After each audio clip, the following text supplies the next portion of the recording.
Owen, Stephanie, and Plea fight to stay in the game. Well, two of them do. Now, on Big Brother Cheesecake 7, Chocolate Heaven.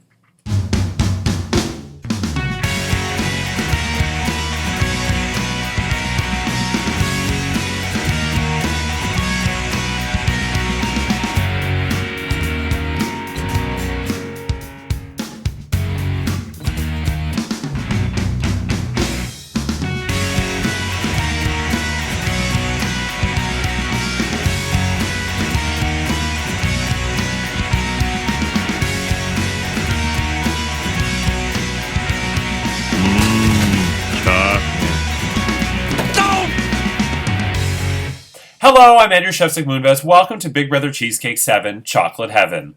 It's day 35 inside the Big Brother Cheesecake house, and this week, Kilby is the head of household in a double eviction week. He nominated Owen, Michael, and Stephanie for eviction, and Willy Wonka nominated Plea as the fourth nominee. However, Michael won the Topaz Power Veto in the Big Brother Chocolate Milk Topaz Power Veto competition, and chose to use it to save himself, which means tomorrow, 2 out of Owen, Stephanie, and or Plea will be evicted from the Big Brother Cheesecake 7 house. Who will it be? You'll find out tomorrow. What will their plea speeches be? We'll find out shortly. But first, I had a chance to look at all of the submissions that came in for the Big Brother Little Election of Horrors. And I will say, overall, I was very impressed. I feel like there were one or two that were a little below average or a little subpar, but overall, everybody did a very good job. Last season, I was torn between 3 on which one I thought deserved the win. I was torn between Steven, Rhonda, and Andrew. And I think I would have just narrowly given it to Rhonda, but it was definitely close for me. This season, I'm torn between 2. Without giving too much away, I just feel like one of these two, they both used ingredients that are relatively ordinary, that everybody likes, that when combined create something gross. So they both kind of followed that rule to a T. Some people really pushed the envelope with that. Not that that's a bad thing, but I kind of like, there were 2 that really sort of got the embodiment of combining 3 things that are good to create something gross. And I feel like one of the 3 is something that I would really struggle to eat, or one of the 2 rather, is one that I would really struggle to eat because I like everything. I legitimately like to eat everything. And one of them was tough. The other one, I would be able to eat the other one, but it would also... It's a tough one. You know what? I'm actually really happy I'm not a judge because it would be very, very difficult for me to choose even between those 2. And there are other submissions that are worthwhile. There's not a lot of food that I don't like. Grapefruit is one of them. I think Andrew used grapefruit last season, if I recall correctly. And another food that I don't like is radishes. And radishes did pop up as one ingredient. But again, it's not up to me. It's up to the alumni. Now, for those of you in the alumni, I checked. Out of 73 alumni in Big Brother Cheesecake 1 through 6, only 38 remain in the Big Brother Cheesecake alumni chat. That means that throughout the years, everybody else, the other... Actually, that would be half. No, not half. Almost half. The other 35 have since left the chat. So people like Jonathan, for instance, left the chat. And Kat, by the way, Kat really ticked me off yesterday because she said that she fast forwards through my videos. So I hope she's fast forwarding through this. Kat said that Jonathan was the type of guy that looks like he smells. Now, don't get me wrong. Jonathan and I have not talked since the incident at the end of All Stars, the Quidditch Gate incident. But do I think he has a bad odor or bad smell? No. So I will defend him there. But I will spill your secrets, Kat, if you keep fast forwarding through my videos. I don't know why you would admit that too. Why would you admit that you're going to fast forward? Anyway, it kind of ticked me off, but whatever. So yeah, so the other reason I don't think he smells is because he uses like a skincare regimen. So generally those things smell good. He also never leaves home because of COVID. It's 2 years later and he's still afraid to leave his home. He has his chicken nuggets delivered to him from McDonald's. So if you don't leave home, I guess you could smell bad if you never shower and you just sit on the couch all day. Somebody will have Jojo, go find him, or Karen, Steven, one of you, go find him and let me know. Okay, where was I going with this? Yeah, so 38 alumni are eligible. And again, a reminder, the window is from 8 to 10 p.m. You can only like one submission. You get one vote, and whoever has the most votes at 10 p.m. will become the new head of household. So the alumni will know who the head of household is. In the event, it's never happened before, but in the event that Owen, Stephanie, or Plea win head of household and then they are evicted, whoever comes in second place will be the new head of household. But that still never happened before. Okay. I believe that's everything with the competition. House guests, voting is now open to evict Owen, Stephanie, and or Plea from the Big Brother Cheesecake 7 house. It is a double eviction. So the 8 of you voting will get one vote to evict, and the 2 house guests with the most votes will be evicted. A reminder, and this is the last time this season I'm doing this, because it's week 5 now, a reminder that you must cast your vote in the format, I vote to evict blank, or your vote is randomized between the other 2 house guests. Again, you must cast your vote in the phrasing or format, I vote to evict name, or your vote is randomized between the other 2 house guests. And this week, it's very important that you vote correctly because I suspect it's going to be a very close vote. There's been a lot of chit-chat the last 24 hours. I think even though there's kind of 2 sides of the house, there's definitely groups of people, even within that are kind of pushing to save one person. And to save one person in a normal week, if there's 2 nominees, to save one person, you just got to put all your votes on the other person. But now there's 2 other people, and it's pretty obvious that the 3 nominees they have to get at least 1 vote in order to not get a fast forward. But I even think there's a pretty good chance that all 3 of the nominees will receive 2 votes, which really doesn't leave a lot of wiggle room, because if you get 3 votes, mathematically, it doesn't matter what happens with the other votes. 3 votes, you're evicted. So there's been a lot of chat about this, and I really think at this point, any of the 3 nominees could be the one that stays. So time will tell. Okay, so voting is open. I think that's it for everything else. One last thing before I get to the final plea speeches. I went today to this store. This has nothing to do with Big Brother, but it has to do with chocolate, so I'm going to just say it. It's not a long story. I went to this store called the Showcase Store, or As Seen on TV, at Bramley City Center. I was dumbfounded that they were selling Kit Kat Chunky Cinnabon bars. So, when I hold up the thing, I think it was last week, it might have been the week before now, was a Kit Kat Chunky bar. I think it was 2 weeks ago. What was last week? It's funny, I can't remember off the top of my head. Now I feel stupid. What the hell was last week's bar? It was Coffee Crisp. That's right. So that same Kit Kat Chunky that I was holding up 2 weeks ago, they had a Cinnabon flavor of it. So it was the wafer with like icing, which really appeals to me, and covered in chocolate. And I like Kit Kat in general. So I'm like, okay, cool, Kit Kat Chunky Cinnabon bar. I'm going to buy one. On the shelf, it said $8.99, and I'm like, that's got to be a mistake. That's got to be like a multi-deal, like you buy 3 for $8.99 or something. There's no way they're charging $9 for a chocolate bar.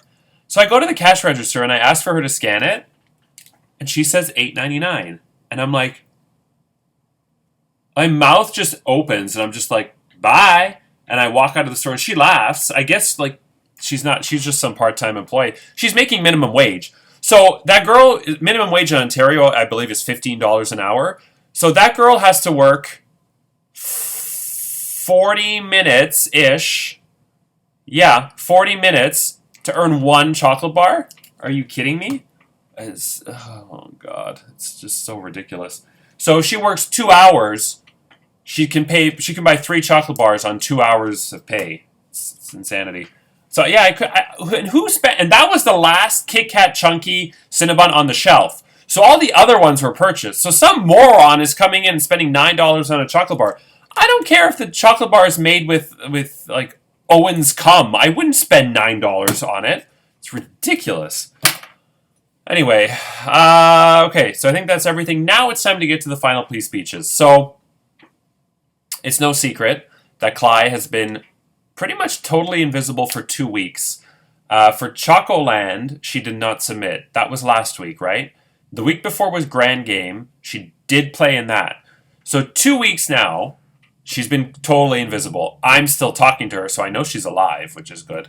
But as far as I know, she has not sent a single message on Facebook at all to anybody. So obviously she did not submit a plea. So that will be improvised. Owen and Stephanie did provide what I thought were both very good pleas. I'm not sure if they're going to sway anybody at the last minute because it's very, very tough, both on the televised version and here. It's very tough to sway somebody with the final plea. I can't even think of an occurrence in Big Brother Canada or US where somebody really changed people's minds for the better. Netta in season 5 of Big Brother Canada probably sunk herself with her final plea speech. Even though I think she was going anyway, but I think she made matters worse. And I definitely think it's possible to dig your own grave more with the final plea.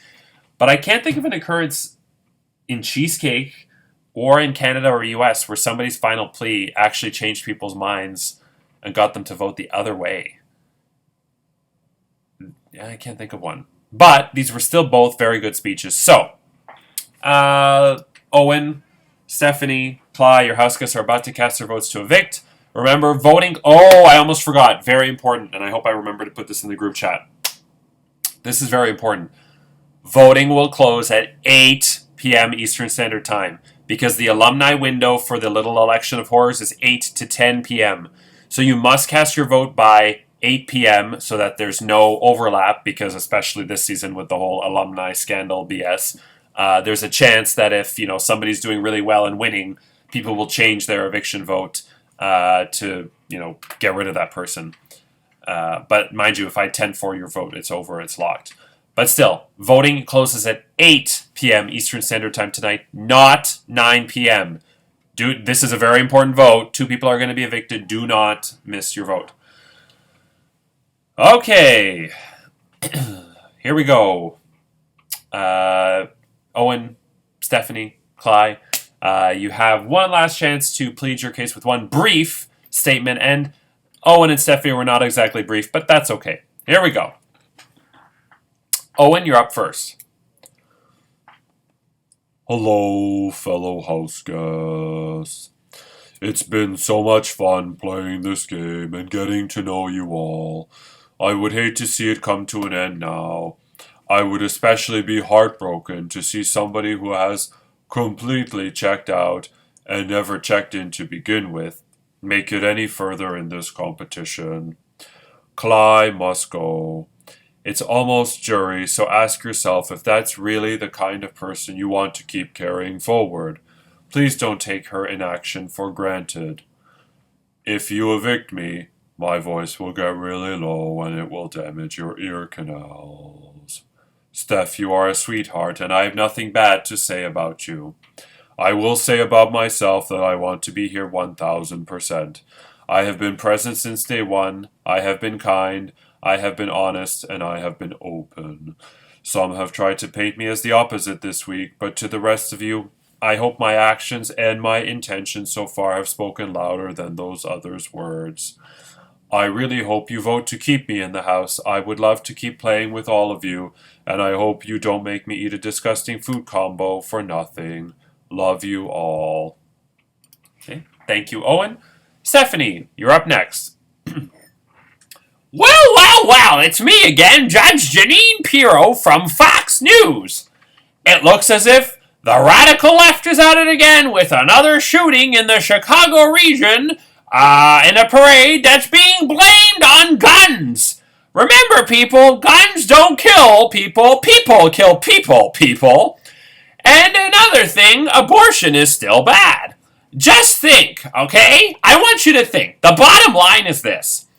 If in the 80s that some mother didn't have an abortion, her kid could have become a police officer and could have stopped the guy from shooting the people in Chicago yesterday. That's the kind of logic we have here at Fox News. Anyway, house guests, it's been so fun playing with all of you. This is my first org, and frankly, I feel like I joined the circus with no skill. It has been more enjoyable than I expected and more stressful than I expected. I hope you vote for Clyde, because where the hell is she? Does she talk to y'all? Like, why are you here? But if you choose to like the invisible type, I hope you don't vote for me. This is hard and stressful, but if I've given you my word and you take it to the bank, if I haven't, that speaks volumes. If you're with me, you know I love you. Thank you for being there for me this last week when life became too heavy for a game. I'll never forget. You all have a new friend in me for life. Kilby, left on red. And a reminder, abortion bad, guns good. I love brandy.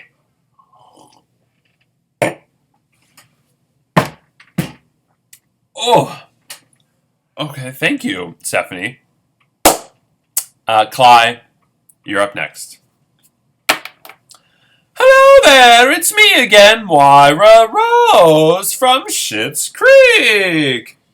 You may be wondering why I was absent-minded again this last week, and it's because it's been so hot and muggy here in Orangeville, Ontario, where we film Schitt's Creek.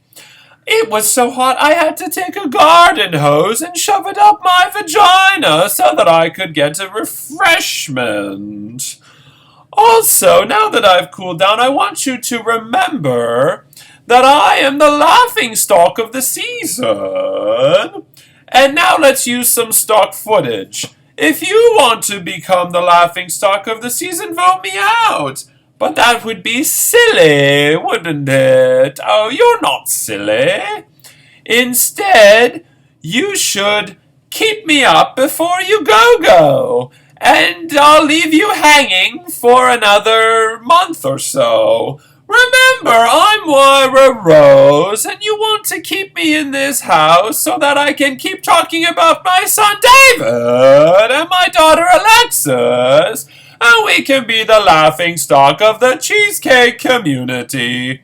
Now, if you'll excuse me, I'm going to have a piece of apple cake because it's much better than cheesecake. Owen, Stephanie, and or Clyde, who will be evicted in tomorrow's double eviction and who will rise to power and become the new head of household. That's all tomorrow. I'm Andrew Shevsik Moonves. Take care, and remember, what's the caramel secret? They put caramel inside the chocolate bar. Duh. Good night.